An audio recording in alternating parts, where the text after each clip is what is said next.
Long lines at petrol stations in one of the world's largest energy producers. Relentless Ukrainian strikes have caused a fuel crisis in Russia.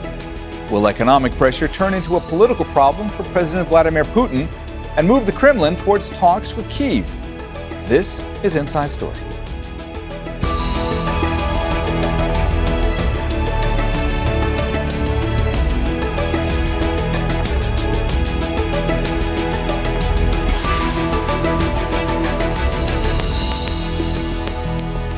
Hello and welcome to the program. I'm Mohammed Jamjoom. Ukrainian attacks have disrupted one-third of Russia's oil refining capacity, according to independent energy analysts. The resulting fuel shortage has forced Moscow to extend petrol export bans and restrict sales in more than 40 regions and Crimea. President Putin says the strikes are not critical and insists the war will continue until his goals are met. And Russia is continuing its attacks on Ukraine, including a huge strike on Kyiv on Thursday. So, can economic pressure on Russia bring an end to the war, which is stretched into a fifth year? We'll discuss all this with our panel shortly, but first, this report from Joel Evans. Since the beginning of the year, Ukraine has stepped up its long-range drone strikes on Russian oil refineries. With a stalemate on the battlefield, President Zelensky says Ukraine is pursuing a new strategy aimed at damaging Russia's already fragile economy. Ukraine hopes this will force Moscow to come to the negotiating table and end the conflict. We also have reason to thank our soldiers, particularly those in the Special Operation Forces of the Armed Forces of Ukraine. Our far-reaching sanctions have reached Tyumen region in Russia. This is again oil refining, more than 2,000 kilometers from our state border. This is effective. The strikes have led to severe disruption and fuel shortages across Russia. Some analysts have suggested that the war could be shifting in Ukraine's favor. 55 of Russia's 83 districts have reported fuel shortages. Long lines at petrol stations are now a common sight throughout the country, including in Moscow. The main problem is not that there's nowhere to refuel or anything like that, but that people are getting very angry. Long queues, refueling is difficult, plus the heat. I work as a taxi driver. I work until lunch, and after lunch, I stand for a couple of hours at petrol stations. 2 days ago, I stood in a queue for 2 hours. Same thing here, and people are standing in kilometers-long queues. The Russian government is scrambling to contain the situation. President Putin has acknowledged the fuel shortages, but described them as localized. In the interests of domestic consumers, a temporary full ban has been introduced on exports of gasoline and jet fuel. The need to impose a full ban on exports of diesel fuel is also under consideration. But political pressure is also mounting. I am reading now the Deputy Prime Minister. Novak says we are fully supplied with fuel. I would like to tell the esteemed Deputy Prime Minister that in the Zabaysky Krai, some people have spent up to 57 hours in a queue to refuel. Rare criticism coming from Putin's governing party MP, who says the fuel situation in rural areas is dire. Joel Evans, Al Jazeera, for Inside Story. All right, let's go ahead and bring in our guests in Moscow. Alexander Bratersky, political analyst and an independent journalist. In Kyiv, Oleksiy Goncharenko, a Ukrainian member of parliament. And in Brussels, Theresa Fallon, director of the Center for Russia-Europe-Asia Studies. A warm welcome to you all, and thanks so much for being with us here today on Inside Story. Alexander, let me start with you today. How much of a disruption have Ukrainian attacks caused to Russia's oil refining capacity and fuel supplies thus far? Well, it's very difficult to estimate. I think I can leave it to economists and in Russian Federation. Although the shortages of gasoline are still all across the country, and the country is big, and people actually are complaining about a shortage of gasoline, because when the conflict is going on somewhere even close to the Russian borders, let's say in Belgorod region, where people are also suffering, that actually doesn't concern people in Moscow and some other cities, right? But in now you feel it all across the country when people are standing in long lines to get gasoline, and actually that hits everybody from the supporters of President Putin to his political enemies and opponents. So everybody who has a car feels that cost of the conflict. Alexander, you mentioned the fact that everybody throughout the country is feeling this. The fact that President Putin has actually acknowledged the fuel shortages, that he's publicly admitted that this problem exists, what does that indicate to you? How significant is that at this time? It's very significant because President Putin does not acknowledge a lot of his deeds and whatever good or bad he's doing.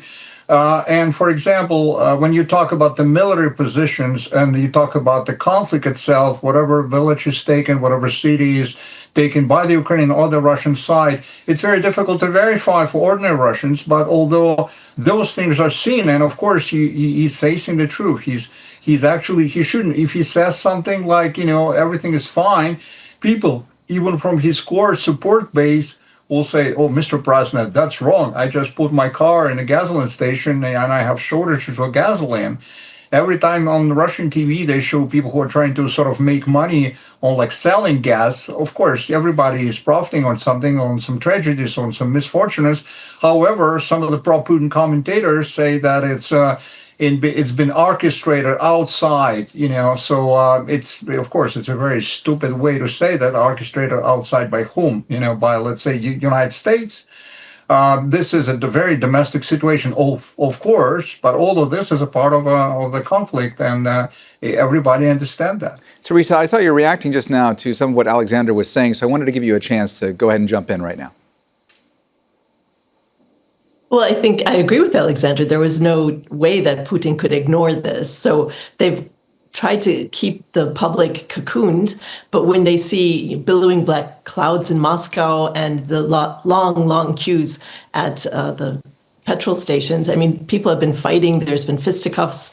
Women are making TikToks complaining that they can't buy petrol. So Putin had to acknowledge it. He couldn't fake it anymore.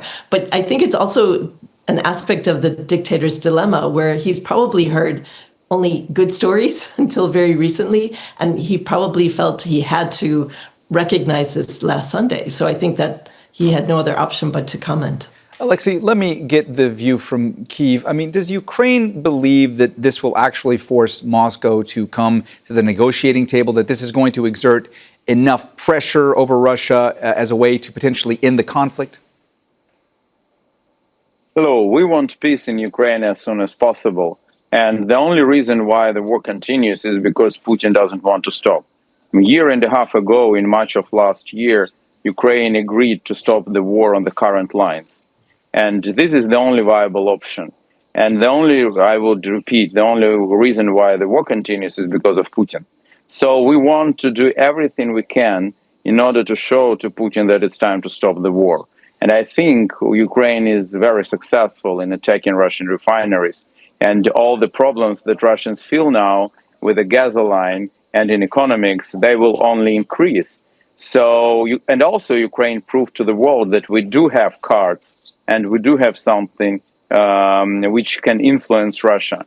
So that is our hope. We want peace. And we hope that the situation in Russia will make Putin finally to go to a real negotiations. Theresa, what do you say? Is this going to force Russia back to the negotiating table? Does this put Russia really on the back foot and give Ukraine a big advantage? Well, I hate to say this, but I don't think Putin ever was serious about peace negotiations. So forcing him back to the negotiating table is just a non-starter. He has been performing a pantomime of pretending to want to have negotiations. And I agree with Oleksiy here that Putin started this war and he can't lose it. He wants to win. He doesn't want peace. And the Ukrainians are trying to change the calculus on that. But the problem is Putin, over 1.5 million people are dead or injured coming back to Russia. They've lost 1 million men or people who fled the country because they didn't want to be recruited.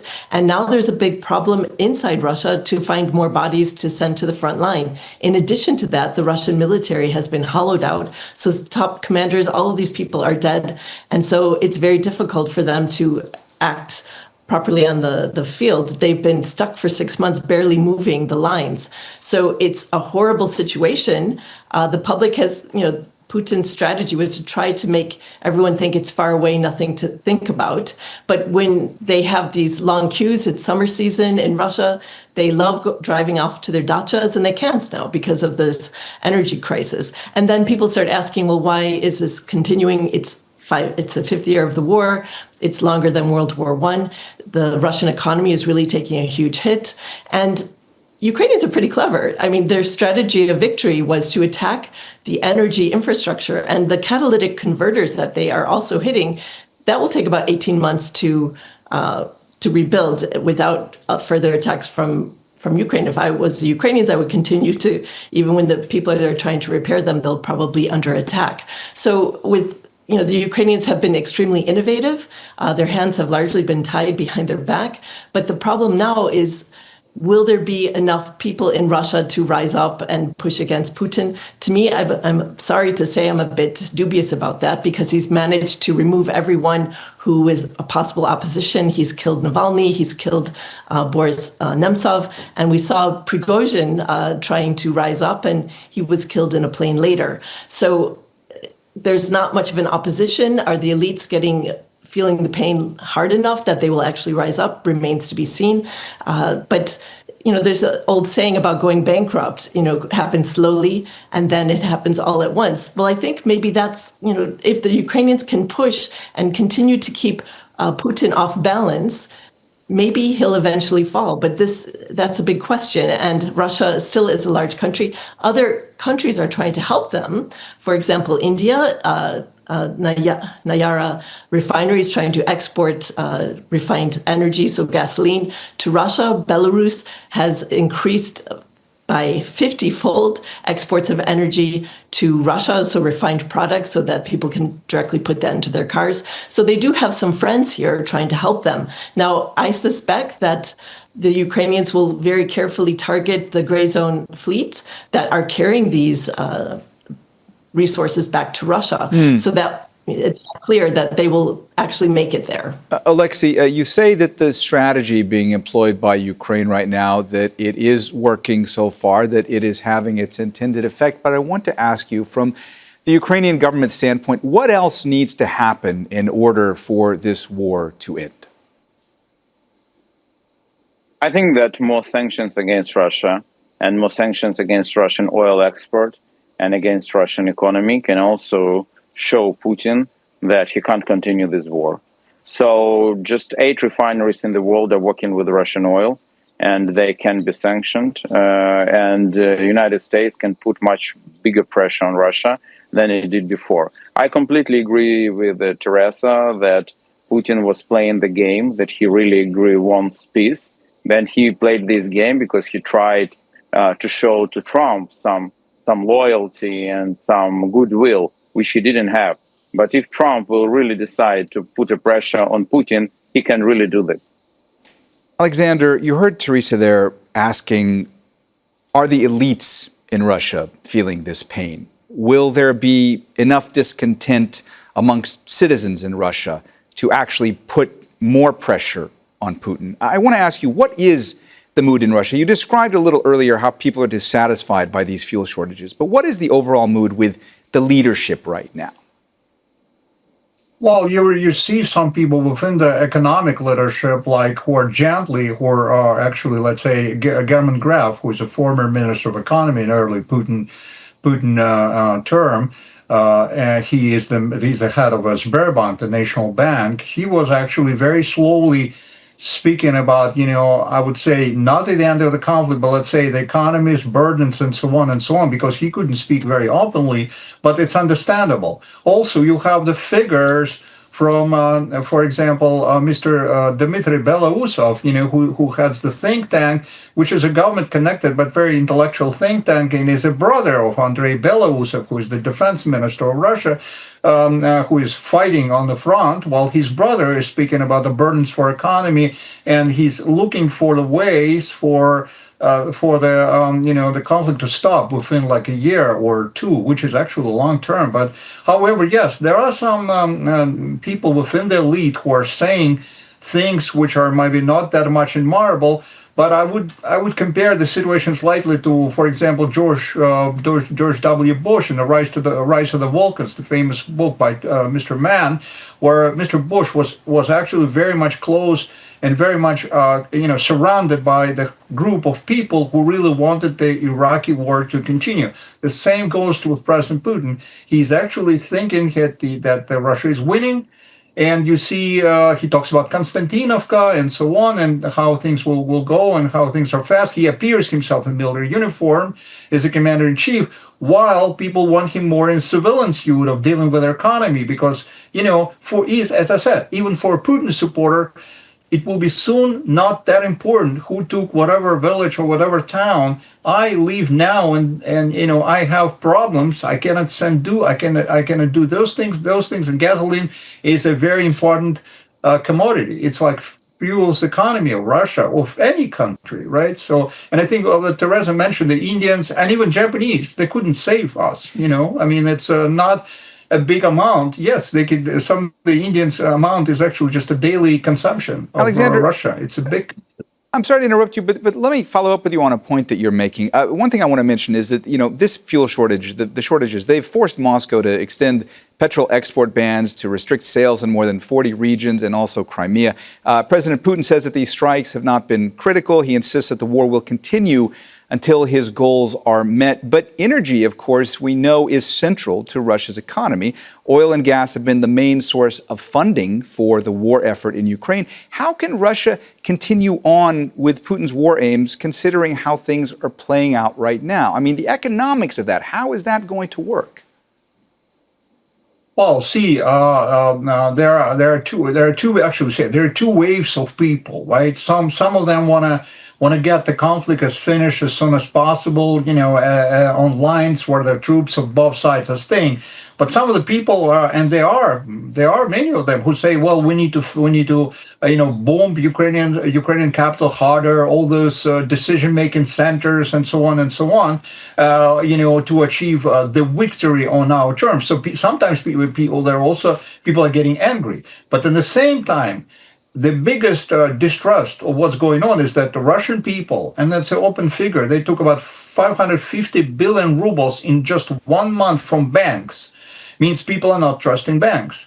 People, August is a very sacred month for Russia, when things have happened with their Kursk, when President Gorbachev was removed in 1991. So people are waiting for another things to happen, another bad things happening. So people are just feeling this distress. And that actually, of course, corresponds to the elite, to the governors who are ruling people, and to the elections.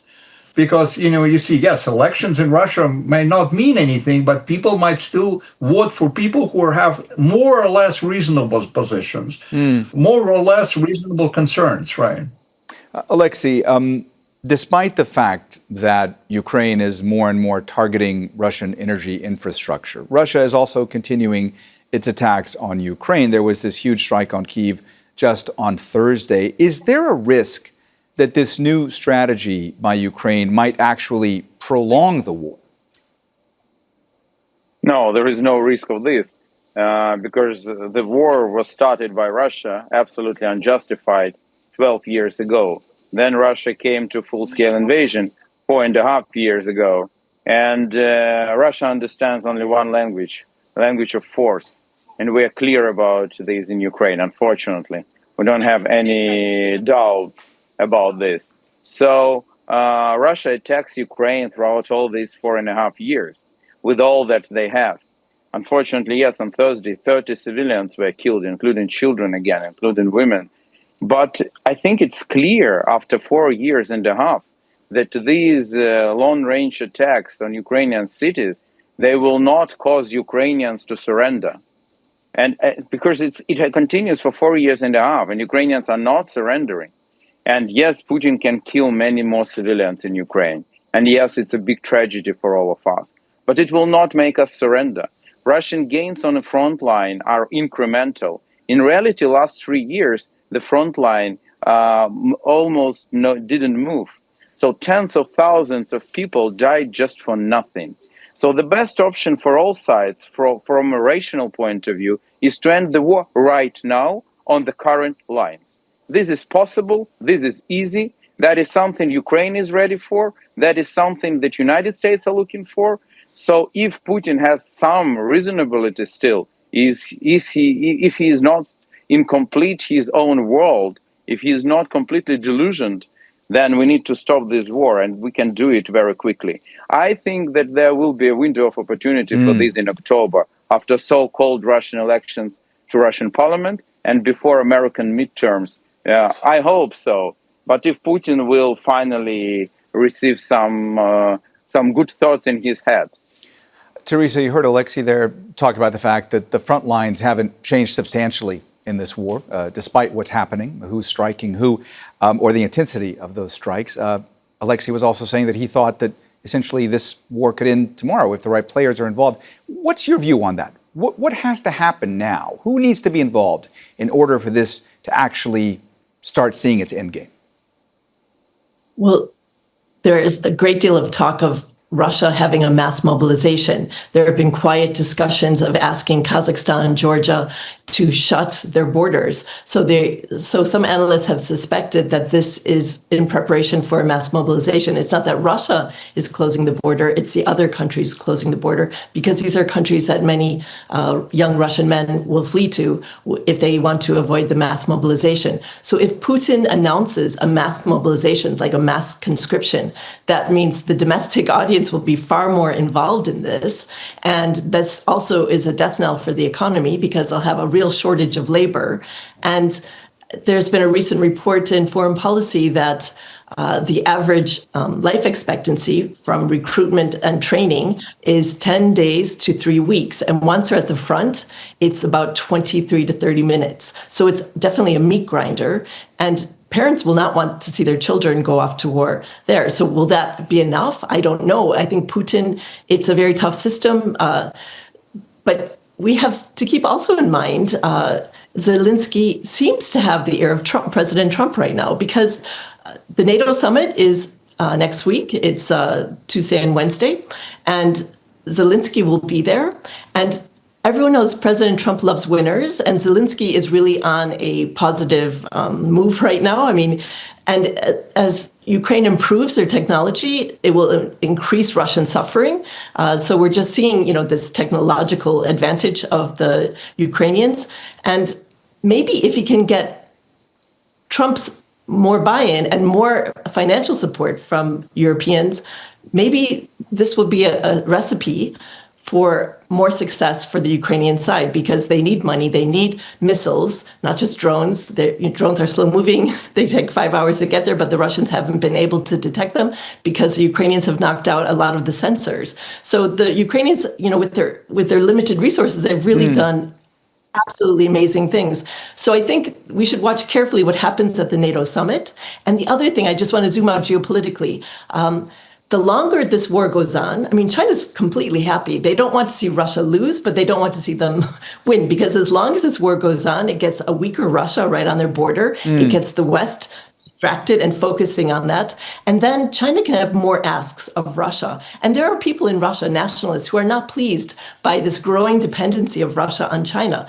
Chinese cars, Chinese equipment. So there are people, there's some rumbling within Russia about this aspect of the war, that they are increasing their dependence on China. And China will ask for more. They'll ask for more advanced technology that Russia has been not wanting to give to China, and they'll ask for more access to the Arctic. So this is a long-term calculus for other people in the country besides Putin. Putin will stay no matter what and continue the war, but it's up to the calculus of the elites and perhaps nationalists how long this will go on for. Oleksiy, you were saying earlier that you believe that more sanctions needed to be placed on Russia. I want to dig into that a little bit more with you, because since the start of the war, you had the U.S., you had European countries putting sanctions on Russia, Russian entities, Russian officials, and it didn't seem to make the difference that those countries wanted it to. What kind of sanctions do you want to see applied now, and how might that change the course of things? First of all, sanctions do work, even the level of sanctions that we have today. One of the reasons why Russia is suffering now from energy crisis is because they can't buy the most up-to-date energy equipment, for example, because of the sanctions. And there are many more other consequences for Russia of the sanctions. But the problem was that all the time these sanctions were with some loopholes, and Russia was avoiding a lot of suffering through these loopholes.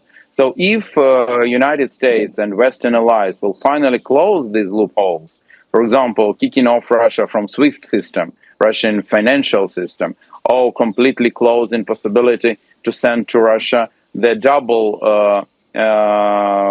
purpose goods which Russia is using in their military industry, which is happening mostly through Kazakhstan, through Georgia, through other countries, and United States and Europe can stop this. So there are many loopholes which can be closed. If it will be done, I think the suffering of Russia and the problems in the Russian economy will peak very, very quickly.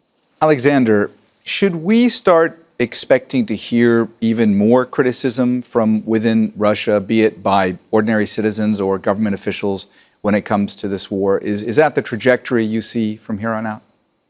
It's very possible. It's very possible. And as I said, when Oleksiy has mentioned about the window of opportunity, I do agree. Yeah, this the fall might be very important.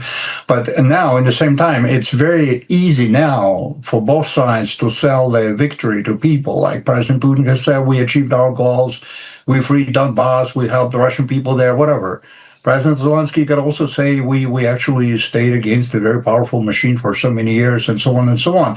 But I don't know how it's for Ukraine, of course, but for Russia, it would be much more difficult for President Putin to sell his attitude toward conflict, because, when the economy will be very much a level of concern, like the gasoline prices and then other things, and there's money and the economy and other aspects of economy, because everything drives prices, and people would not be able to afford more.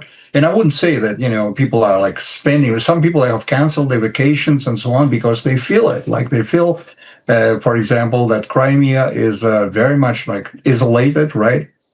I don't think so. Some people blame on Mr. Khrushchev, but I think he was correct, because he understood that Crimea should be connected to the Ukrainian, at that time, Republic, which was given its supplies. When it's alone, it's very difficult to sustain there's such a big island, so people see that. All right, well, we have run out of time, so we're going to have to leave our conversation there. Thanks so much to our guests, Alexander Bratersky, Oleksiy Goncharenko, and Theresa Fallon. And thank you, too, for watching. You can see the program again anytime by visiting our website. That's aljazeera.com. And for further discussion, go to our Facebook page. That's facebook.com/AJ Inside Story. You can also join the conversation on X. Our handle is @AJ Inside Story. For now, that's it from me, Mohammed Jamjoom, and the whole team here. Al Jazeera's coverage continues in just a moment, so stay tuned.